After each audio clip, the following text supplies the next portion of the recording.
What the fuck is snoring? It's when your dumbass airway decides to throw a goddamn tantrum while you're trying to sleep, making the soft tissues in your nose and throat vibrate like a busted-ass guitar string. Why the hell does this happen? Well, it could be your clogged up nose from a cold, your fat ass packing on pounds, sleeping on your back like a lazy sack of shit, or knocking back booze before bed.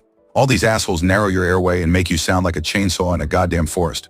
Want to stop sounding like a dying walrus? Sleep on your side, keep your weight in check, avoid booze before bedtime, and maybe slap on some nasal strips or use a humidifier to keep your shit flowing.